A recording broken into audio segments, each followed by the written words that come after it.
Today, the Russian Federation just ramped things up again. A brand new batch of Su-35S 4++ generation fighter jets has officially been delivered to the Ministry of Defense.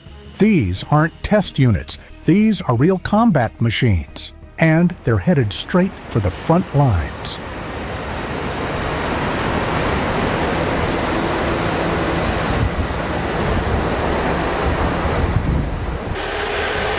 June 25, 2025. United Aircraft Corporation under Rostec has completed another Su-35S delivery to the Russian Ministry of Defense.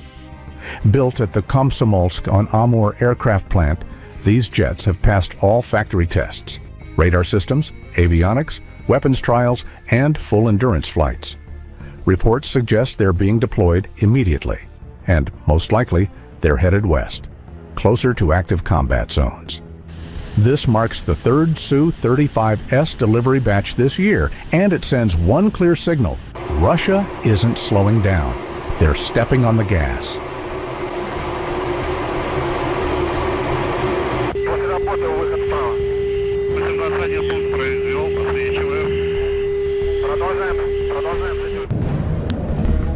Why does this matter right now?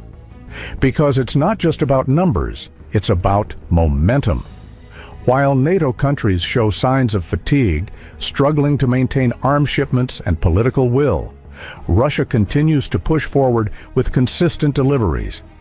And these jets aren't sitting in hangars. They're being put to work immediately in one of the most active and dangerous airspaces on the planet.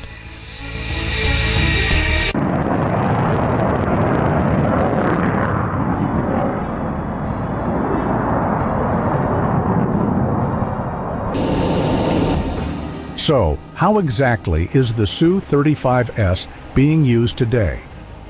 First, SEAD missions, suppression of enemy air defenses. With anti-radar missiles like the KH-31P and KH-58U, the Su-35S takes out radar systems linked to NASAMS, IRIS-T, and even Patriot batteries supplied by the West. Second, air superiority. The Irbis-E radar system can track 30 targets and engage 8 at once. That gives Su-35 pilots a significant edge in long-range engagements.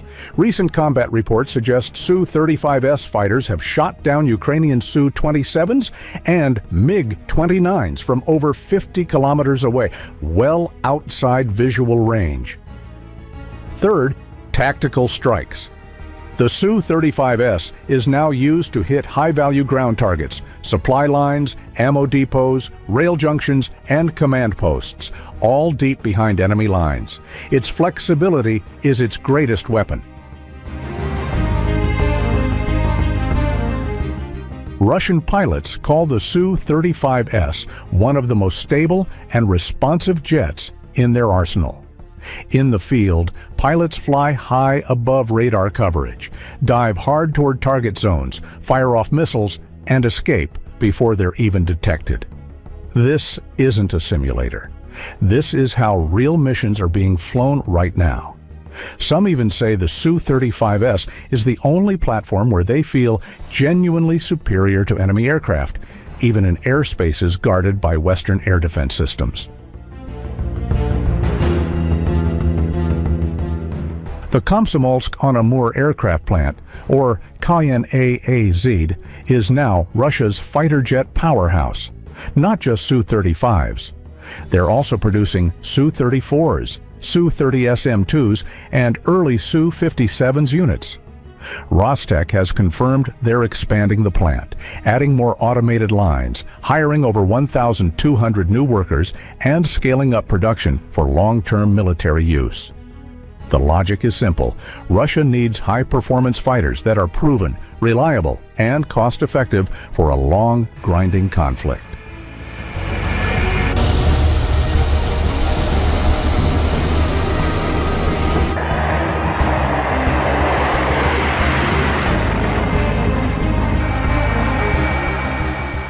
But this isn't just a military move. It's a geopolitical message. Every new Su-35S in the sky reminds NATO, Ukraine, and the world that Russia still controls its airspace. And it's not backing down. In modern warfare, air superiority is everything. And whoever controls the sky controls the pace of the war.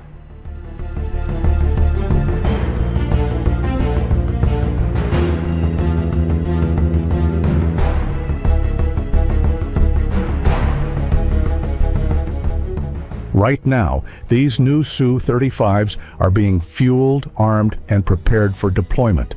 Pilots are being briefed. Missions are already being planned. This delivery isn't a ceremony, it's a warning that the skies over Ukraine and beyond are about to get louder and far more dangerous.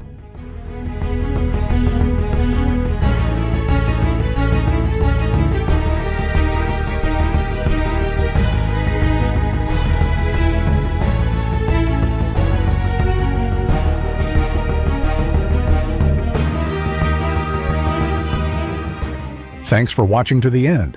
If you want real, in-depth military updates and global defense analysis, hit subscribe, turn on notifications, and join the mission. Drop a comment below. Is the Su-35S still relevant in modern warfare? Or should Russia shift all focus to 5th-gen stealth? See you in the next video. Stay sharp. Stay informed.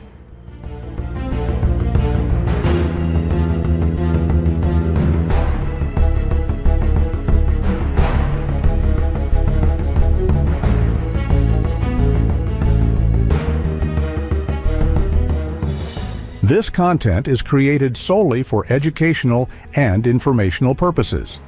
It is intended to provide insights based on verified data, credible sources, and careful analysis. Our goal is to foster a deeper understanding of modern military technology and current events, not to promote or endorse any form of conflict, propaganda, or political agenda. We strictly oppose the spread of misinformation and hoaxes. Every piece of information presented has been carefully sourced from reliable, publicly available references. We encourage viewers to approach the topic with critical thinking and respect for all sides involved, maintaining a focus on knowledge sharing and open discussion.